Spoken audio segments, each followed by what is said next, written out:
qui nous a été offert par AstraZeneca et qui va parler de l'asthme. Bien, Monsieur Bakhatar, tu reviens, ou là tu es déjà là. Tu vas nous parler de la prise en charge de l'asthme, stade 3 et 4, n'est-ce pas? Voilà, merci Monsieur Bakhatar. Merci Madame.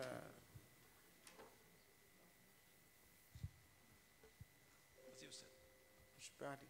D'accord. Alors, je remercie le laboratoire Astra qui m'a fait l'honneur de faire ce symposium concernant les actualités dans les managements de l'asthme stade 3 et 4. Et je vais essayer de voir ça à travers l'apport des recommandations GINA 2023. Alors, tout le monde sait maintenant que l'asthme est un fléau mondial. Et donc, il est responsable de 300 millions de patients affectés par l'asthme dans le monde. Et d'ici 2025, ce sera 400 millions de personnes qui vont être touchées par la maladie. Alors, tout d'abord, je voudrais préciser quelques éléments sur la terminologie qu'on va utiliser au cours de ce topo concernant la PMDI. C'est des aérosols de sort pré-sécurisés, comme vous voyez sur le schéma devant vous. On va en parler tout à l'heure.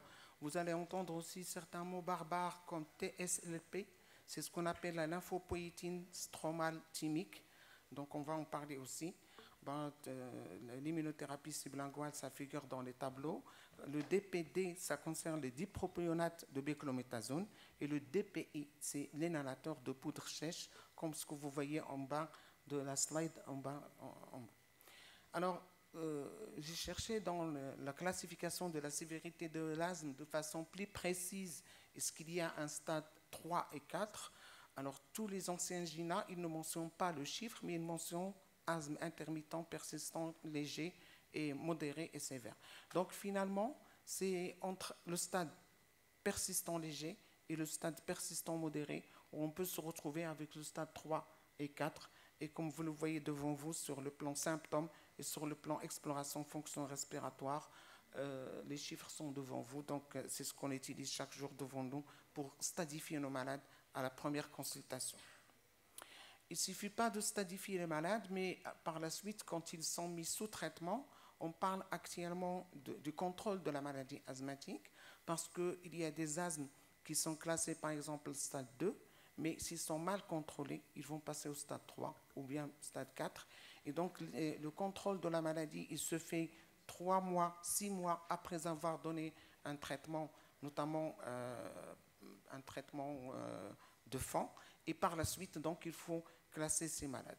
Le contrôle est quelque chose de très important, on l'a remarqué, et on va y revenir tout à l'heure quand on va parler de cette maladie. Alors, est-ce qu'il y a du nouveau actuellement en matière en 2023? Alors, comme vous voyez, je m'excuse pour ce schéma qui est un peu lourd, donc je vais essayer d'utiliser le pointeur. Comme vous voyez ici, au niveau de l'épithélium cilié, c'est ça la nouveauté en 2023. Auparavant, l'asthme était considéré, dans la physiopathologie, on voyait deux choses. On voyait la bronchomotricité et on voyait l'inflammation. Et donc, on croyait que c'était une histoire de TH2, tout simplement. Et par la suite, il s'est avéré que les cellules présentatrices d'antigènes, il y a une autre voie qu'on ne voyait pas, notamment de TH1, considéré non allergique. Et par la suite, maintenant, il est allergique. Il y a aussi le TH17 et le TH22. Et à travers cette deuxième voie, ce qui intervient, c'est l'épithélium cilié bronchique. Et à ce niveau-là, ce qu'on a reconnu, c'est qu'il y a une hyperréactivité bronchique qui démarre à même in utero chez certains nourrissons. Donc, il y a certaines études qui ont été faites même chez des nouveau-nés et qui ont permis de voir qu'ils sont nés avec une hyperréactivité bronchique. On parlait tout à l'heure de la pollution atmosphérique, on parlait aussi du tabac, et donc ça favorise cette deuxième voie.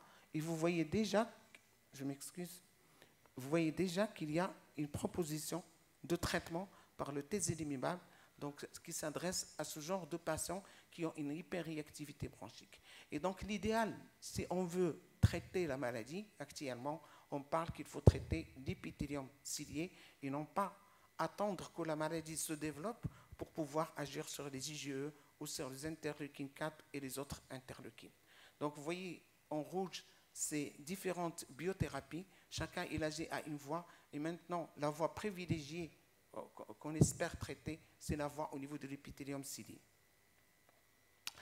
Alors, quand on est asthmatique, est-ce qu'on va rester asthmatique pendant toute la vie? Et notamment quand on est avec un asthme sévère. Donc, à travers cette présentation, cette étude, donc on a essayé de suivre ces patients durant la puberté, à l'âge adulte, 50 ans et plus. Et ce qu'on a remarqué, c'est que plus on prend ces patients à un âge précoce, avec le traitement notamment anti-inflammatoire, je fais allusion à la corticothérapie inhalée, plus ces patients donc, évoluent bien et on peut espérer une guérison. Maintenant, on parle en 2023 de guérison en matière d'asthme, chose qu'on ne pouvait pas dire auparavant. Donc, d'où l'importance des traitements à un stade précoce de la vie pour pouvoir éviter le remodelage bronchique et éviter d'arriver à garder un asthme sévère pendant toute la vie. Donc, quand on a un asthme sévère, au début, est-ce qu'on va rester toujours asthmatique sévère? La réponse, bien sûr, est non. Alors, maintenant, il y a différents points de contrôle de la maladie et en partant de ce que je viens de dire tout à l'heure de l'épithélium, qui est ici en bas, donc le traitement de l'épithélium bronchique permet d'éviter le remodelage bronchique. Le traitement ici de la bronchoconstriction permet donc d'éviter les exacerbations et la mortalité. Ainsi, le traitement ici au niveau du muscle bronchique permet d'éviter aussi les exacerbations et l'hyperréactivité bronchique. Et le traitement par la corticothérapie chez les patients qui sont non contrôlés va permettre d'éviter l'inflammation et donc, par conséquence, l'évolution de la maladie. Voilà comment on prévoit donc, la prise en charge de la maladie asthmatique plutôt au XXIe siècle. C'est en partant d'une conception de la maladie qui apparaît tôt et en essayant de faire la prévention et en essayant aussi de stopper, voire de réverser le mécanisme de la maladie, d'éviter le décès de cette maladie en agissant sur ces paramètres que je viens de citer, ces 4 paramètres. L'exacerbation, tout le monde est au courant que c'est la cause de plusieurs malheurs chez l'asthmatique. Il a un impact sur la fonction respiratoire, sur l'économie, sur la mortalité et tout ça. Donc, et c'est pourquoi on donne beaucoup d'importance à l'exacerbation, et ça figure dans la classification de la maladie. Et la nouveauté en 2023, c'est qu'on a donné des détails concernant cette exacerbation en stadifiant l'exacerbation en minime, modéré et sévère. Alors la sévère, c'est ce que vous connaissez tous, c'est les critères de l'asthme aigu grave. Ce qu'il y a de nouveau, c'est qu'on a introduit beaucoup de paramètres biologiques dans la sévérité de l'exacerbation, y compris la CRP. Je n'ai pas trouvé de slide démonstratif, mais ça va venir, donc on discutera sûrement l'année prochaine si on peut mettre ça comme thème. Alors, stade 3 et 4 en matière de traitement de la maladie, excusez-moi, je n'arrive pas à voir, même si je me déplace, l'écran devant moi, il est... Je ne sais pas si je peux avoir un micro, baladeur. J'ai souffert tout à l'heure, mais là, c'est difficile.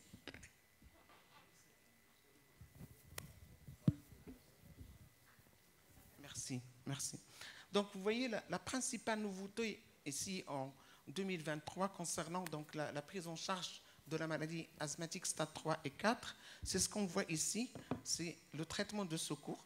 Donc, il y a 2 voies, la voie qu'on appelle le track 1, qui est la voie privilégiée, et le track 2, qui est le traitement ou la voie de secours. La voie privilégiée, c'est en matière de stade 3 et 4. Vous voyez que en matière de corticothérapie, association LABA-LAMA, ici on met le formoterol, ici on met le salméterol. Et la seule différence qu'il y a, c'est au niveau du traitement de secours. Vous voyez ici, on donne la corticothérapie inhalée, l'ICS formoterol à faible dose au besoin. Et là, on donne un bêta-2 agoniste de courte durée d'action au besoin. Alors, en 2022, on a quelques recommandations nouvelles où on a insisté surtout sur l'asthme difficile à traiter et l'asthme sévère. Et comme vous le voyez sur cette slide, donc vous voyez qu'on a essayé d'optimiser, bien sûr, en revenant sur les choses que vous connaissez. D'abord, confirmer que c'est un asthme, essayer de voir les facteurs déclenchants, essayer de voir le management des traitements et finalement, étape par étape, on essaye d'éliminer est-ce que c'est vrai que c'est un asthme difficile à traiter ou c'est un asthme sévère. Alors, cette slide, je l'ai gardée parce que ça montre qu'à partir du moment où le patient ne répond pas au traitement, et à ce stade de sévérité, notamment après 3 à 6 mois de traitement, notamment par un généraliste qui peut suivre ce patient, si ça ne répond pas au traitement, il faut céder la main au spécialiste ici, au pneumologue. Donc, un généraliste peut suivre ce type de malade, mais dès qu'il ne répond pas, c'est bien de passer la main à un spécialiste. Alors, qu'est-ce qu'il doit faire ce spécialiste? Il doit faire tout un bilan. Vous voyez ici, à notre gauche, donc ce bilan qui comprenne beaucoup de choses, notamment une exploration avec TLCO, voire même une bronchoscopie avec biopsie, voire même des dosages des marqueurs, notamment les ANCA et d'autres. Et donc, ça, si vous voulez, c'est l'affaire du spécialiste à ce niveau-là pour pouvoir donc suivre ce malade. Je passe rapidement toujours sur c'est à la 8e étape qu'on fait appel à la biothérapie, donc au dernier recours, si on a tout éliminé. Donc vous avez la liste de la biothérapie qui est devant vous, et encore une fois, c'est l'affaire du spécialiste, la biothérapie. Quoi de neuf en 2023? Donc en 2023, donc, on a introduit cette terminologie, donc ce traitement de secours que vous connaissez, l'ACS formoterol. Donc, on l'a introduit de 3 manières. La première, c'est qu'on a oublié 4 manières. La première, c'est ce qu'on appelle l'air, c'est pour anti-inflammatoire. Donc, c'est l'ACS formoterol, mais donné aux small doses, c'est-à-dire à des doses, petites doses. Et ça permet de réduire le risque d'exacerbation. Quand le patient donc, il a besoin, il présente des symptômes, il peut l'utiliser comme il utilise le SABA. Il peut le remplacer par l'ACS, plutôt le corticothérapie inhalée, formoterol, toujours, l'association. Alors la deuxième alternative, c'est ce qu'on appelle air only. C'est que le patient, il peut utiliser des doses faibles, low dose, des doses faibles de l'association, quand il a des symptômes, notamment quand il présente un début d'exacerbation, il peut l'utiliser à des doses très faibles. C'est au patient, encore une fois, d'ajuster les doses, on va les voir tout à l'heure.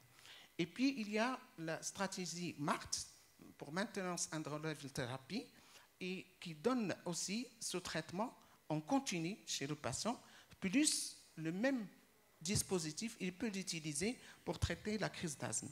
Et puis, en dernier, c'est qu'on peut maintenant, en 2023, on a l'accord pour utiliser l'association ACS formoterol pour traiter, pour prévenir, si vous voulez, l'asthme à l'exercice.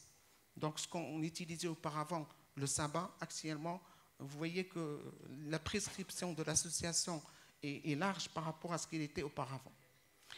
Alors, toujours dans cette terminologie, donc je passe ça, je viens de le dire, c'est donc relais versé pour préciser après l'exercice ou avant l'exercice. Le contrôleur, c'est en fonction donc des symptômes qu'on essaie de contrôler. Et la maintenance traitement, c'est la fréquence de prise, soit 1 fois par jour, soit 2 fois par jour.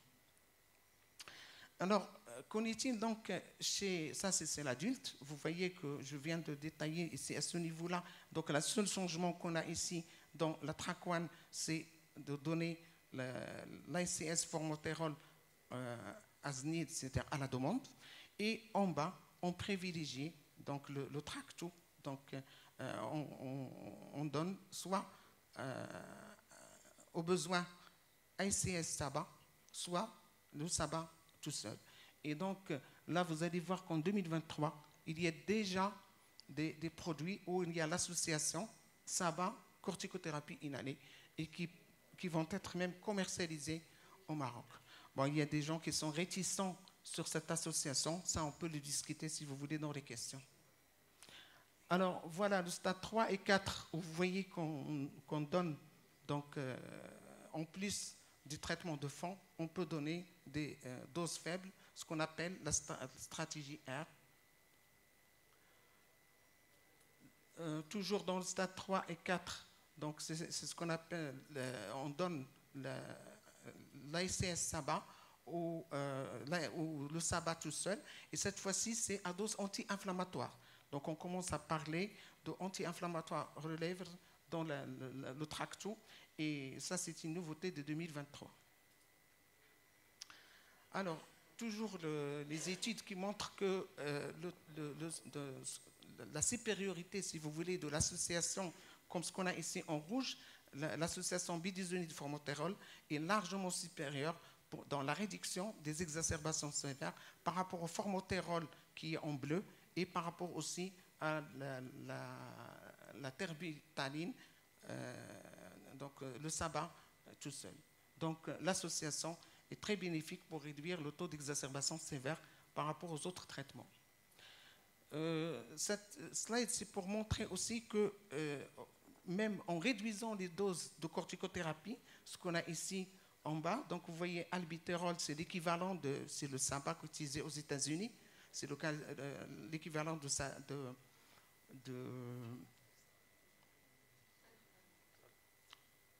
salbutamol. C'est pas le salbutamol, c'est le SABA. Salbutamol, oui. Donc là, c'est l'équivalent. Alors, les doses de bidisonide, vous voyez ici, c'est à 160, et les doses en violet, c'est la moitié de la dose par rapport à l'albitérol. Et vous voyez que l'association ici en bleu, il fait mieux que l'association même violet. Donc, même en réduisant les doses de la corticothérapie, le patient reste bien contrôlé, donc par rapport au traitement par l'albitérol seul.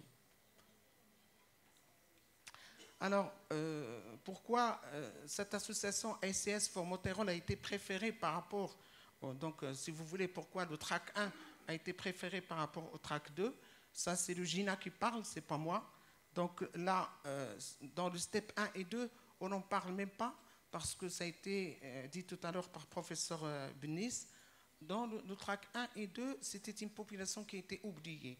Et en 2019, donc, on a remarqué que c'est des jeunes qui dénient leur maladie, qui sont considérés comme non pas asthmatiques, et quand même qui font 30% des malades asthmatiques, et qui ne prenaient rien du tout. On leur dit, si vous avez quelque chose, prenez un SABA à la demande. Et la mortalité était très élevée dans ce stade 1 et 2, et c'est pourquoi on a changé. Donc, on a commencé à leur donner l'association ACS SABA et l'association ACS formoterol, qui a montré qu'il y a une efficacité chez ces patients. Donc, au lieu de rester sans traitement, on leur propose un traitement. Qu'en est-il des stades 3 et 5? Donc, c'est, si vous voulez, la stratégie MART qui est préconisée chez ces patients. Et les deux, la corticothérapie et le formoterol, on l'a vu tout à l'heure, contribuent à la diminution des exacerbations sévères. C'est pourquoi ça a été choisi. Alors, le deuxième choix a été fait par la simplicité d'utilisation des dispositifs. Donc, quand on a un seul médicament, donc qu'on utilise à la fois pour le traitement de fond et à la fois pour le traitement de l'exacerbation, donc on a remarqué que le patient n'est pas obligé de prendre à la fois deux médicaments, et parfois c'est différent. C'est-à-dire qu'il doit utiliser les deux à la fois. Parfois, on lui donne un dispositif PMDI et un dispositif autre que le premier, et le patient il est obligé d'utiliser deux techniques à la fois, parfois qui est difficile pour le patient. Alors voilà, toujours ce stade 3 et 4, chez les patients de plus de 12 ans. Alors on passe, la particularité en 2023, c'est qu'on a ajouté les enfants de 6 à 11 ans. Et là, je vous pose une question. À partir de quel âge vous donnez l'association ACS formoterol? Qui le donne à moins de 6 ans? Qui le donne entre 6 et 8 ans? Très peu. l'association ICS Formoterol, Symbicor. Vous le commencez à partir de 6 ans, 5 ans, 8 ans, 12 ans. Eh bien, vous pouvez les utiliser à partir de 6 ans. On peut l'utiliser, regardez ici. Donc les dosages, c'est à partir de l'âge de 6 ans qu'on peut le donner. Ce qui change, c'est le nombre d'inhalations par jour. Donc il faut voir le nombre d'inhalations. Donc ce tableau-là, il résume en fonction de l'âge la dose qu'on peut donner. D'accord? Il faut faire attention au dosage. Docteur Sendrati me fait le signe, parce que si vous faites, par exemple, c'est pourquoi je vous dis tout à l'heure les définitions de DPM. Le dispositif, il compte aussi, parce que si vous utilisez un dispositif inhalateur de poudre, ce n'est pas la même chose quand vous utilisez un spray. Un spray, il faut donner le double par rapport à l'inhalateur de poudre. Alors, une question qui vient tout le temps, combien on peut donner, si vous voulez, d'inhalation par jour pour le bidisonide formoterol, qui est l'exemple de Symbicor. Alors, vous voyez que le maximum qu'on peut avoir, c'est 12. Et là encore, je pose une question à l'assistante, combien vous donnez? Moi, personnellement, je n'osais pas dépasser les 4. Mais vous voyez, on peut aller jusqu'à 12 inhalations, d'accord? Et 8 inhalations pour les enfants, for children. Et encore une fois, bidisonide formoterol, alors que pour l'association biclomitazole formoterol, le maximum, c'est 8 inhalations par jour. D'accord? Et encore une fois, lorsque vous avez un dispositif PMDI, il faut doubler les doses par 2. Voilà les enfants de 6 à 11 ans. Donc là, la remarque, c'est qu'au stade 3 et 4, on continue à donner le ICS formoterol, donc entre l'âge de 6 à 11 ans. Donc, que ce soit dans le stade 3 ou le stade 4. Voilà, concernant les enfants de moins de 5 ans, donc là, ça saute. Vous voyez, sur le stade 3 et 4, on donne une double dose de corticothérapie. Donc, on ne donne pas l'association de moins de 5 ans, même sur le stade 3 et 4. On va voir une particularité tout à l'heure. Donc, il faut savoir choisir le type d'inhalateur par rapport au patient que vous avez devant vous. Par exemple, un patient qui est âgé, qui tremble, on ne peut pas lui donner les gélules pour les mettre dans le dispositif et les pincer. Parfois, il n'arrive même pas. Moi, j'avais l'expérience d'un patient qui avait, malheureusement, il a utilisé ce dispositif. Il met la gélule dans le dispositif, il la pince pendant 1 mois, il inhale la poudre. Ben, il m'a dit, j'ai rien senti, pas d'amélioration. Le 2e mois, il a changé. Donc, il commence à avaler les gélules pendant 1 mois. Rien n'est arrivé, heureusement. Donc, pour vous dire que la technique, c'est quelque chose de très important. Et par rapport aux patients, ça a été dit ce matin, le traitement personnalisé, c'est quelque chose de très important. Donc, on choisit les dispositifs en fonction du patient et en fonction du contexte socio-économique, bien sûr. Donc, le traitement sera optimal quand on choisit le bon inhalateur. Par exemple, pour les sujets âgés, on peut leur donner la chambre quand ils vont utiliser le spray automatiquement. Et je dis une chose, le traitement le plus cher, c'est le traitement qui est acheté et qui n'est pas pris ou qui est mal pris. Alors, voilà les difficultés qu'on a en résumé. Je me résume, il me reste 2 diapos. La difficulté de traiter l'asthme, donc le changement qu'on a vu en 2023, c'est qu'il y avait des études qui montrent que même dans le stade 3 aussi, ça c'est une donnée, dans le stade 3, on peut donner la biothérapie, notamment le mepolizumab, pour traiter certains patients au stade 3. Bien sûr, quand toutes les étapes qu'on a vues au début ont été faites et que le traitement a été optimal. Donc, le mepolizumab, qui est l'interleukine 5, peut être introduit même chez les enfants, regardez, à partir de l'âge de 6 à 11 ans, chose qui n'existait pas en 2022. Donc, qu'est-ce qu'il y a? Donc, il y a d'autres études qui sont demandées pour pouvoir faire donc, la comparaison. La dernière diapo, voilà le risque des malades. Donc la surveillance se fait par le ENO.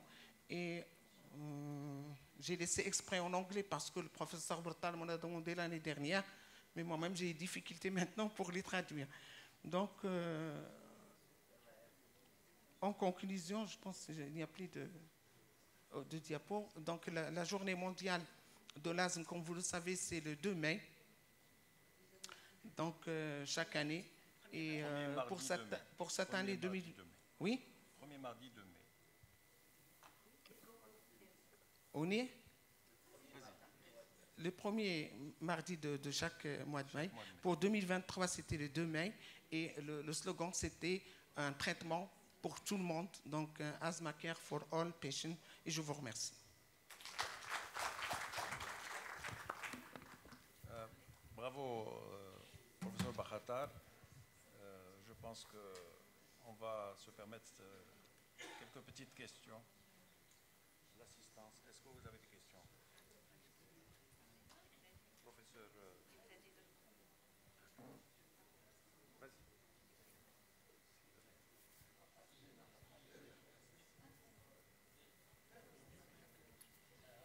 Merci. Vous allez dire que Hatsid, il radote. Parce que je vais répéter ce que je dis toujours.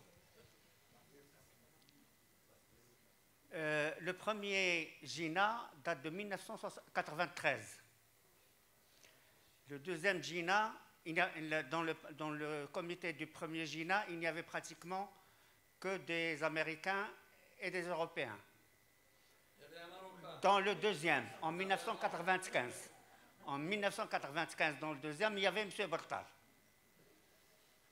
Et il était dans le cadre, il a participé dans le cadre d'un comité américain, j'ai oublié son nom, le NLBHI, etc. Mais après, on a pratiquement évincé tous ceux qui étaient du tiers-monde. Le dernier ADA fait un Turc, un Sud-Africain, Bref, c'est pour dire qu'il y a, et il faut en tenir compte, hein, nous vivons actuellement la guerre contre les Palestiniens et on voit comment les Occidentaux se comportent.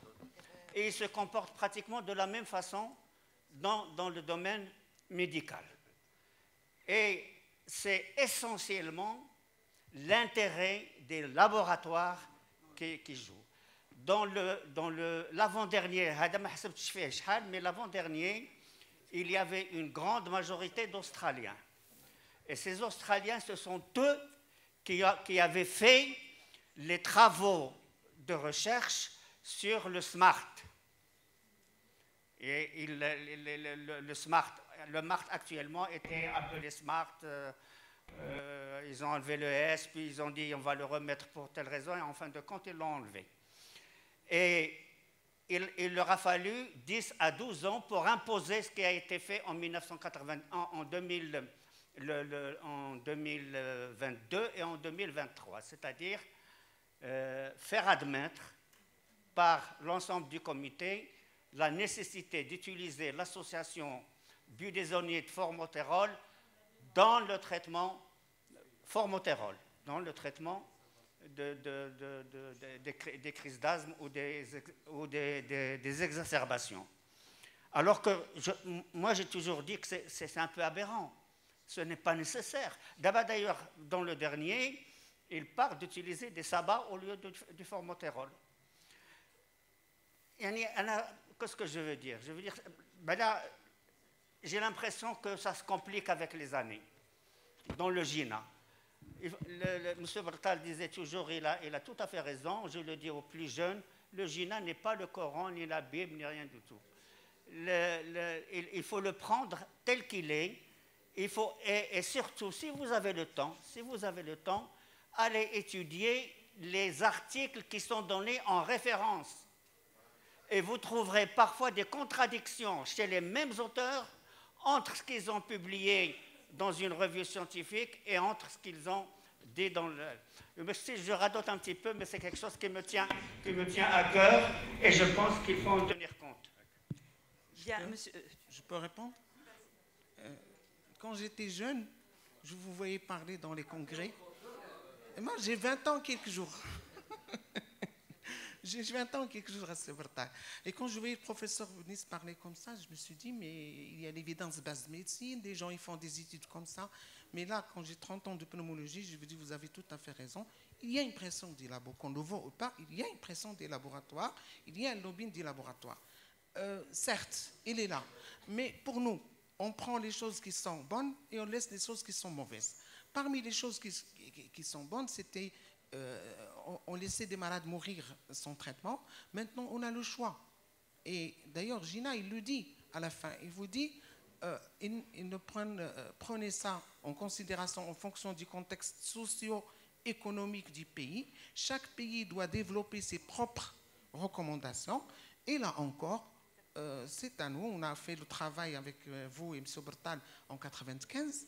Et depuis 1995, on n'a rien fait en matière d'asthme. Il faut qu'on revoie nos recommandations marocaines concernant la prise en charge de la maladie asthmatique. Le traitement par la théophiline, on m'a posé la question tout à l'heure. On continue à donner parfois de la théophiline dans les pays sous-développés ou en voie de développement, alors qu'eux, ils ont banni la théophiline dans la prise en charge de la maladie asthmatique. Merci, Monsieur Bakhatar. Oui, Monsieur le professeur Bertal. Oui, je crois qu'il faut être réaliste. Avant ces recommandations du GINA, on traitait le malade uniquement avec un bronchodilatateur.